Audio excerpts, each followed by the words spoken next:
Hey guys, what's going on? It's In the Gym with Team Massive Joes. Gonna be showing you one of the best isolation exercises for those medial delts.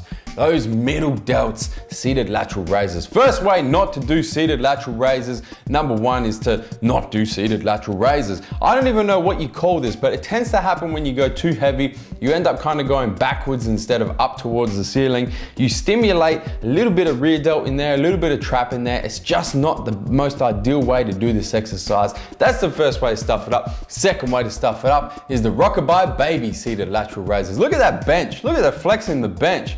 Just using way too much body English. Yeah, you're gonna stimulate a little bit of medial delt growth, but this is what happens when you focus too much on lifting the weight and not enough on stimulating the muscle. The third way to stuff these bad boys up is to actually go too high, to have too great a range of motion, coming up above your shoulder height.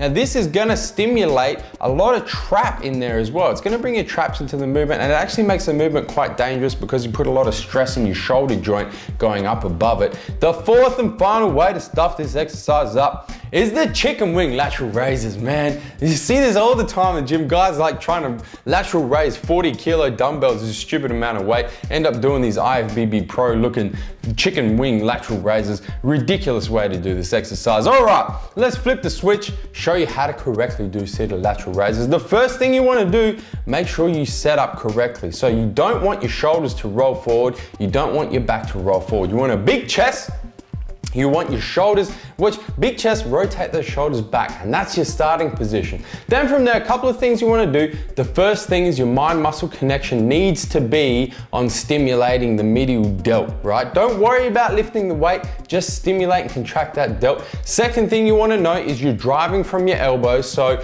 your mind-muscle connection is your elbows are going up towards the ceiling. The last thing you want to know as well, and this is very, very important, this is really going to keep this exercise in check. Have your pinkies driving towards the ceiling. So drive with your pinkies coming up towards the ceiling at the top, almost like you're pouring a jug of water, right? You can see I come up and I twist my wrist a little bit like I'm pouring a jug of water. That's really gonna stimulate that medial delt growth. Guys, hit the subscribe button. Top left-hand corner. Make sure you're getting all the latest editions of In the Gym with Team Massive Joes, and we're coming to you from massivejoes.com. Stay